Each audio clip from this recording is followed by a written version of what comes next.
Greetings, and this is Courtney Starhart, and I want to introduce myself as I'm going to be teaching a series of 5 classes. These are classes on personal development, and they're entitled Journey of Life, Plant Medicine and Shamanic Tools. This is the introduction, and this is class number 1.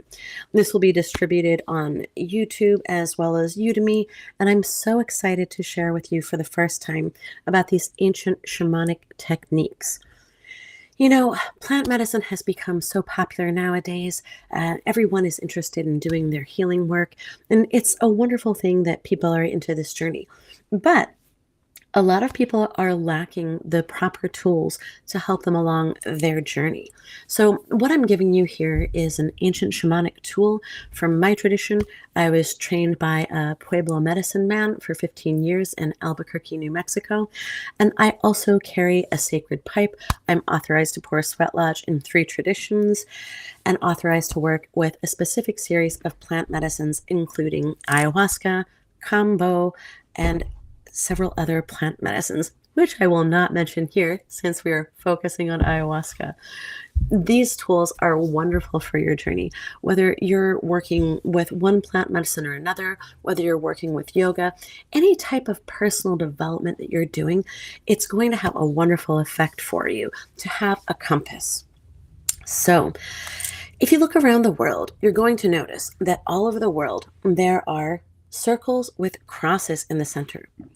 The equilateral cross is omnipresent. It appears all over the planet. It's as if everyone were talking about the same thing. And we can speculate, was there a world culture that was present for many, many generations, many even hundreds of thousands of years before the culture that we have now? Could be. Was it that all of these different cultures were essentially looking at the same environment on our planet and came to similar observations? Also could be. Is it that these people, these medicine people all around the planet, were journeying into the spirit world and came up with similar answers? Well, the truth is, it might be one, if not all of them. So these are wonderful questions to explore, but even though we may never know the answer to all of those questions, what we do know is that we have this tradition which I've been initiated in and taught the purpose and meaning of, which I'd like to share with you for your personal development. So, let's first of all look at the tools that you're going to need for this course. If you're taking this course, whether it's on the Church of Natural Law platform, or it's on our meetup group, or we have a series of Facebook Live groups, we also have our web platform, but they're going to be put out on Udemy for the first time ever to share with the entire world, which is really exciting. I hope to help lots and lots of people, but let's go over the list of materials before I forget. You're going to need a journal. I like to have a journal that has a blank white space so that I can use it for writing or for drawing. Okay, you want to open yourself up in your journal to all kinds of self-expression. Otherwise, it gets a bit stifling. And, a lot of people say that they don't like to journal. And I think the reason why is because they think it's a drag. It's time consuming, perhaps meaningless. It's a drudgery, kind of like our homework was in school a lot of times. So, the way that I tend to enjoy it best is if it's fun. That's why I get myself a little art book. I like to have a really nice black pen, like so. Permanent ink is great, nice roller ball. So remember, if you enjoy your tools, you're going to be more likely to use them. So, journal. You want to have free time available, about a half an hour. Each one of these classes will be 10 to 15 minutes, and then you'll have 10 to 15 minutes of work to do. Okay? Each day, you'll also want to develop a personal spiritual practice, whether that's yoga, breath work, walks in nature, meditation, following a shamanic drum journey. It's really important for you to develop a daily spiritual practice so that you can connect your mind and your body. It's only something that comes with time and practice. So, There you go. Those are about all the tools, as well as a quiet personal space. I like to make a sacred space in my home where everybody kind of is put on warning that this is my personal space for doing my spiritual work. And it's not to be touched. It's not a play zone. It's not to be interrupted. It's my personal space for my sacred work. So those are three things you need. You need your personal practice and time. You need your journal in a fun way, and you need a space. Okay, so now that you're ready with that, I'd like to get started. The first thing that you want to do is draw yourself a circle with any object. For example, we could draw a circle tracing this object, or you could take a glass, and then you want to divide it in 4 parts in an equilateral cross. Okay? Just like a compass. So you're going to draw on this first day your very own compass. All right? Ready, set, go. Okay.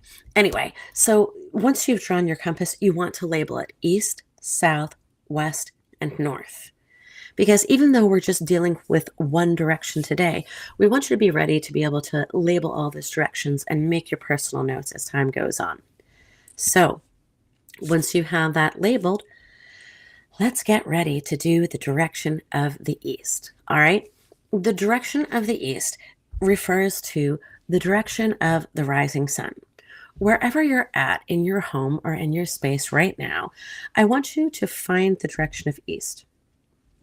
For me, I know that actually facing right towards the camera right now is the direction of east. And we can see that it's afternoon here because the sun has moved towards the direction of west. The sun rises in the east and sets in the west.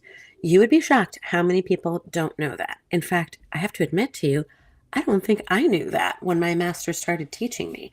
And I had to constantly look around and figure out where the direction of east was. In fact, they even made fun of me, right?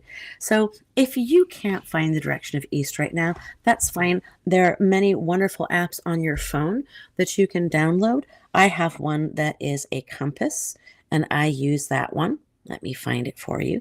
Here it is. Okay.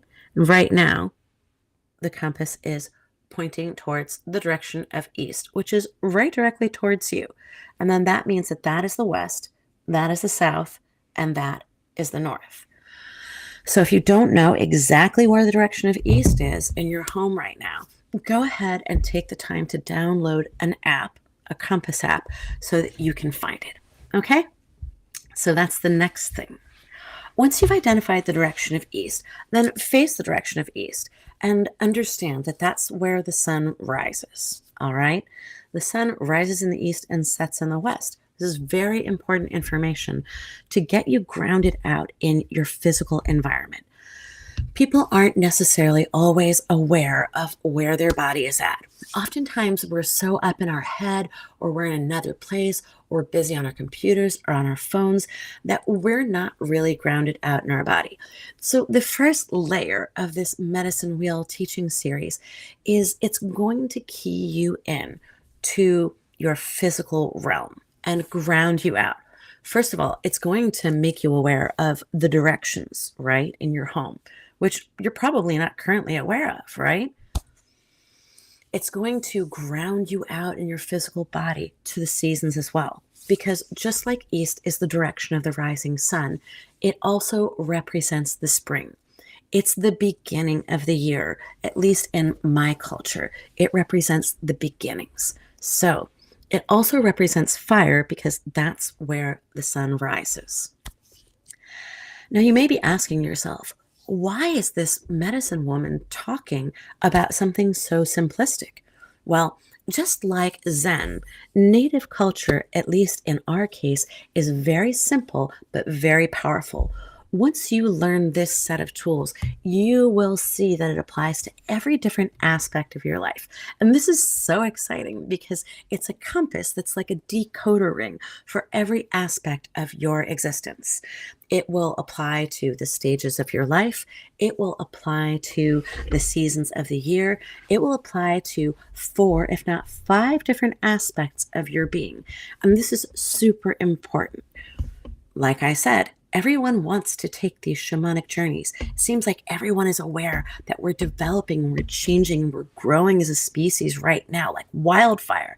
Things are catching on and lighting up. It's the time of the quickening, and it's so exciting. However, if you don't even have a compass to move around in this world and you're not even grounded out in your body, how are you going to get anywhere? Right? So I'm giving you these very basic tools because they're so powerful, because they apply to everything in the third dimension. It's all based on the carbon molecule. If you remember science class, the carbon molecule actually has 4 electrons on the second valence ring, okay? And this is an old model, but it'll do for now. These 4 electrons are very charged and they tend to bond with other electrons in those 4 directions. That's why everything in the physical world will keep on repeating this medicine wheel pattern over and over and over again. All right? So, in your journal, what you want to do right after your drawing of the medicine wheel, you want to turn to the next page, and we're going to do the direction of east right now. The direction of east represents the first 13 years of your life. You're going to ask yourself, where was I at physically, emotionally, and spiritually during those years of my life? We were not all in the same places. We did not all have the same life. And oftentimes, the different aspects of our personality have become fragmented and separated, disconnected, because of our modern society, because of trauma, because of stress and anxiety. And what we want to do is we want to reweave these pieces of ourselves together in a meaningful fashion, in a balanced fashion. Oftentimes, we're so concerned with our physicality or, with our jobs, with our work, with what school we go to, what clothes we wear, what car we drive, that we forget that we have a whole nother aspect, which is so important. The longest journey in life is the journey between the head and the heart. And that's the journey that we'll be taking together during these 5 classes on the medicine wheel. So, for the direction of east, we're going to be looking at the first 13 years of our lives. And this is also the season of spring. This is also the direction of purpose. People often forget because they're so wrapped up in their bodies and sometimes their emotions and sometimes their thoughts. They forget that they have a purpose. In the center of the medicine wheel is the emptiness or the force. This is what connects us to the great mystery or to spirit, to our higher source, right? We're going to come to that in the 5th class, but only after we build out a stable foundation with these first 4 directions. See, I have notes on my hand. You're going to see that every single time. So east is fire, vision, and purpose. What did you do during the first 13 years of your life physically? Physically, I lived in a home with my mother and father for the first 5 years. Then they divorced. Then we moved around a lot. Then I went to all these different schools. I went from the Midwest and Oklahoma to the East Coast, where I remember being terrified. This gets into emotions, being terrified about how disconnected I was from nature. All of a sudden, I didn't have people around me farming and connected to the earth anymore. I saw millions and millions of people bustling around, the pollution, the factories, the skyscrapers.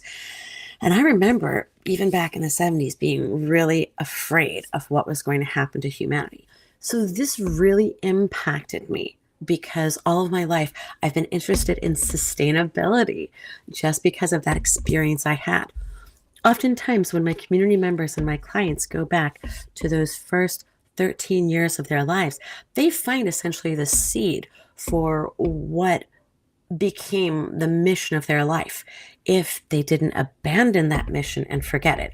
But what we're going to be doing here is unearthing these very important aspects of ourselves and giving them life again, giving them importance again. Okay?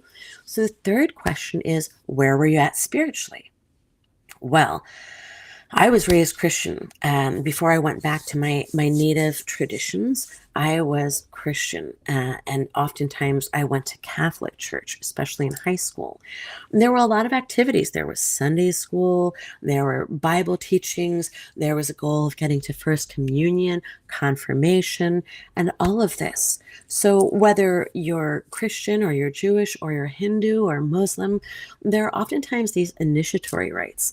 In our native cultures, which I went back, thank God, and retrieved, um, we have these initiatory rites for youth. These rites of passage are so important to our emotional and spiritual well being. So I want you to ask yourself, is there any spiritual tradition which your family followed? Did you have any spiritual connection to anything? Did something inspire you? Was it art? Was it music? Was it your friends? For me, it was playing outside and being connected to nature. For me, it was singing and looking at artwork. You can see my artwork. That was inspired by stained glass paintings that were in the churches where I was made to sit for unending hours. Whoa, it's a lot. Okay. And the way that I got something out of that was by looking at the artwork in the stained glass. And I always wanted to be able to reproduce that. So if you go back and you journal about these first 13 years of your life, looking at your physical, emotional, and spiritual aspects, you will undoubtedly discover some of the keys to your psyche, okay? The things that have affected you all of your life. So I'm super excited to be sharing this with you. This is going to be a series of 5 classes. This is the first class, which is the East. So go do your homework. Write about this. Look for some kind of spiritual practice, right? That plugs you into your purpose and plugs you into your joy and your passion, because that is the direction of fire, the East. Passion, purpose, and vision. Higher vision, like the vision that you came into this dimension with, which you may well have forgotten by now. So your assignment is to go and look at that. Your second assignment is to also find shamanic drumming, which you like. You're welcome to look at Michael Harner. You're welcome to get a headset, looking at binaural beats and things like that. Find something that you can do for 10 to 15 minutes a day, which you truly enjoy, which just completely takes you out of all of your life and takes you into passion and purpose and higher vision. All right, so this has been class number 1 out of series of 5. This is Courtney Starhart, and I will be back to teach you about the direction of south, which is our next element. Thank you so much, and I look forward to seeing you again. Bye for now.